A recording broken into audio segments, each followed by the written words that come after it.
All right, so get this right. Today's deep dive, we're going to be exploring how our thoughts, even those little, insignificant ones we have, might actually have some pretty big consequences. Oh, yeah? Yeah, and we're going to be talking about karma, Yep. specifically through the teachings of a text called the Anurag Sagar. Okay. And this text really digs deep into the whole idea of the mind as this really powerful force. You know, what I find so interesting about the Anurag Sagar is that it doesn't just sort of talk about karma in this general sense.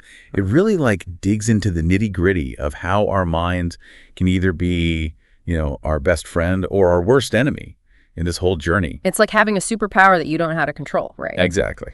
And speaking of guidance, this text introduces us to this figure named Niranjan, Right. who seems all divine and wise, and he even has this devoted student named Arjuna.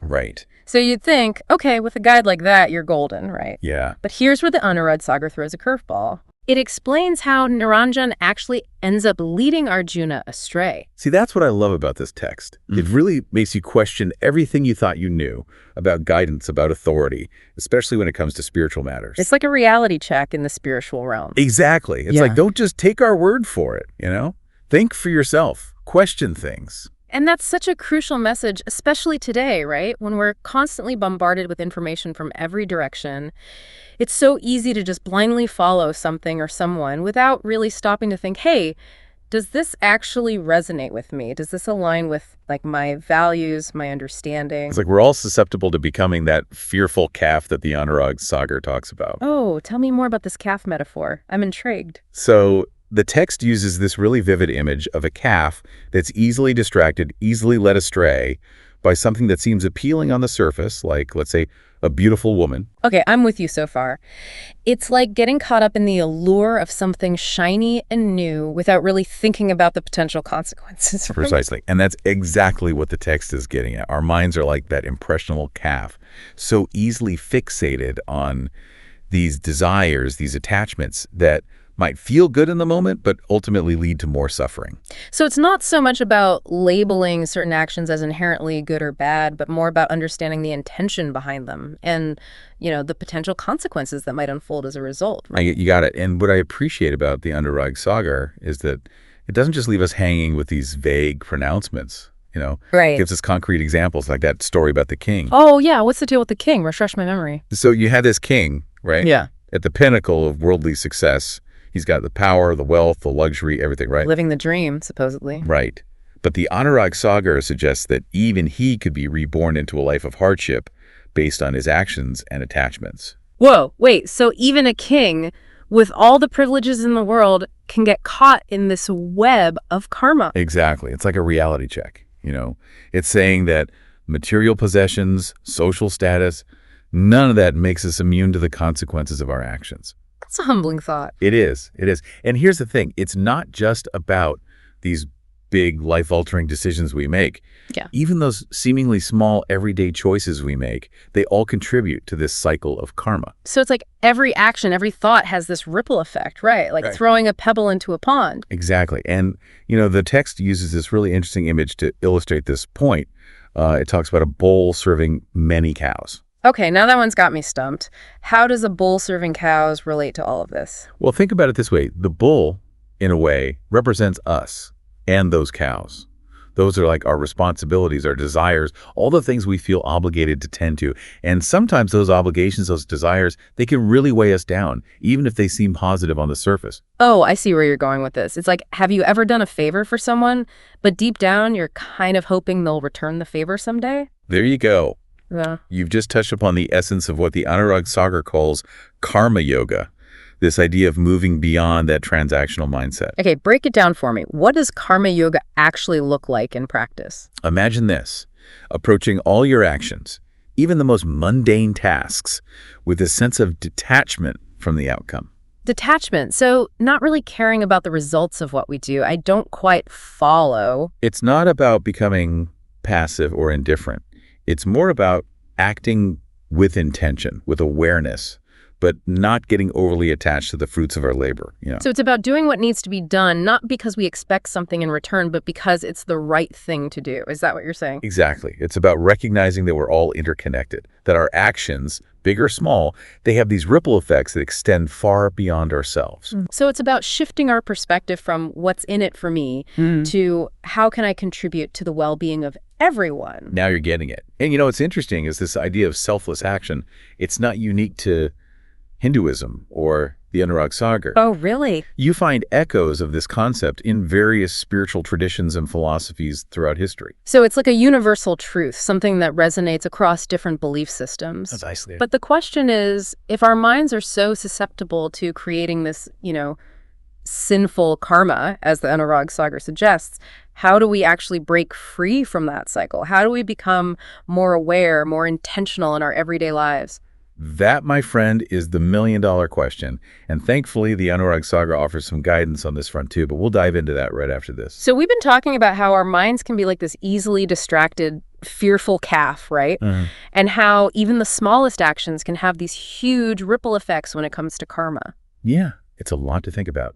It really is, but the Anurag Sagar doesn't just leave us in this state of fear of messing up constantly, does it? No, not at all. It actually offers a way out, a way to break free from this cycle of negative karma. Okay, I gotta ask, how do we escape that? Well, according to the Anurag Sagar, it all starts with knowledge. Knowledge, huh? Okay, so tell me more about how knowledge plays into all of this. So the Anurag Sagar specifically talks about how true knowledge can help us overcome the fear of Yama. Yama, that's the god of death, right? That's the one. And I'm guessing this isn't just about, knowing a bunch of facts about death. There's got to be more to it than that, right? You're right. You got it.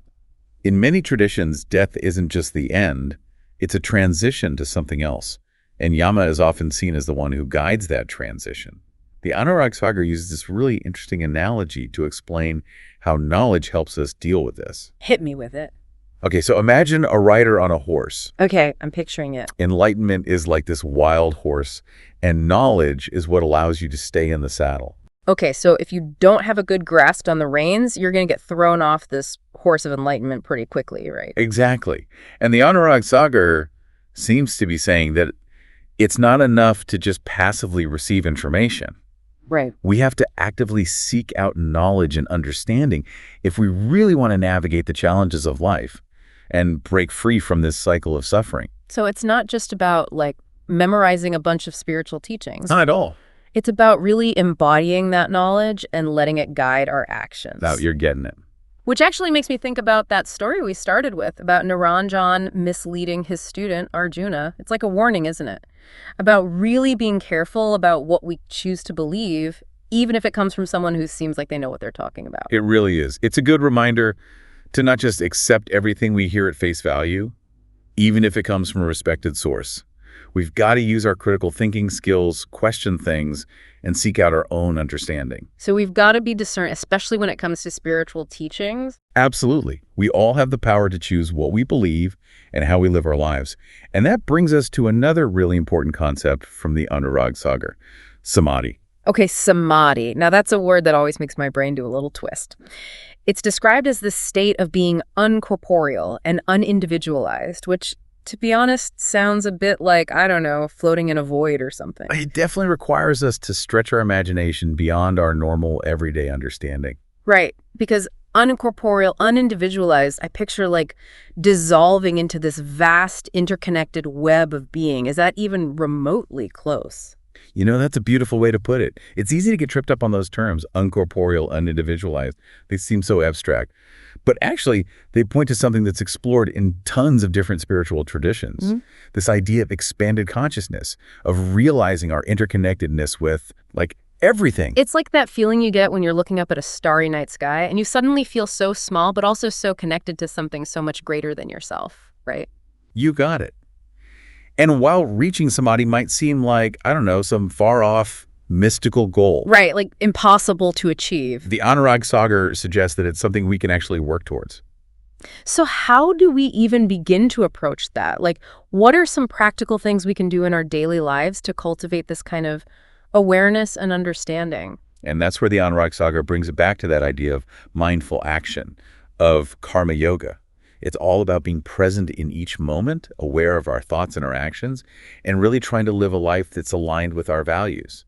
So it's like we're not just these powerless beings being tossed around by fate.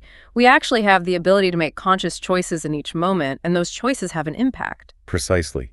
We cultivate a sense of responsibility for our energy, our intentions, and the ripple effects of our choices. We are the pebble in the pond. And that, I think, is a key takeaway from exploring the Anurag Saga. Yeah. This isn't some passive thing. We're not just bystanders. We're active participants. We shape our reality with every thought, every action. Which is kind of a lot of pressure, if you think about it. It's true, but it's also incredibly empowering, right? It makes you really stop and think, Yeah. about all those little choices we're making every single day. And what kind of impact they're having. Yeah, like what kind of karmic ripples we're sending out there. It all comes back to that image of the rider on the horse, doesn't it? The horse of enlightenment, That's the one. trying to hold on tight to those reins of knowledge. And not get thrown off by every little distraction. Because our minds can be pretty distracting, right? Oh, absolutely. It's a good reminder that this whole journey, this search for greater awareness, for samadhi, it's not passive. It's not like we reach some finish line and then just coast along. Exactly. It's not about kicking back and relaxing once you've found enlightenment. It's about constantly challenging ourselves, Staying present, staying aware. Making conscious choices in each moment. Because those choices, they matter. They really do. And like you were saying, it's a practice. It's a lifelong practice. Like learning a new dance, right? Exactly. And some days you're more graceful than others. Yeah, there will definitely be missteps along the way. Times when we trip up, when we get so caught up in our own heads that we forget what we're really aiming for. But that's part of the process, isn't it? The Anurag Saga doesn't say we have to be perfect It's more about learning from those stumbles. and coming back to that state of awareness again and again. So recognizing when we're acting out of ego, out of attachment, and then gently nudging ourselves back on course. Back to a place of greater understanding, of greater connection. Because ultimately, we do have a choice, right? We always have a choice. In every single moment. And that's a powerful thing to remember. I think if there's one big takeaway from this deep dive into the Anurag Saga, it's this. We're not just along for the ride. We're not passive passengers in our own lives. We are active participants. We have the power to shape our own karma, to create a life that's meaningful, fulfilling, and aligned with our deepest values. And that's pretty amazing when you think about it. It really is. It's like we've been given this incredible gift, this ability to co-create our reality. And with that gift comes great responsibility. To act with intention, to choose wisely. To use our thoughts and actions to create a better world for ourselves and for everyone around us. And on that note, we'll leave you to ponder the incredible power of your own mind. And the infinite possibilities that await you. Until next time, keep exploring, keep questioning, and as always, keep diving deep.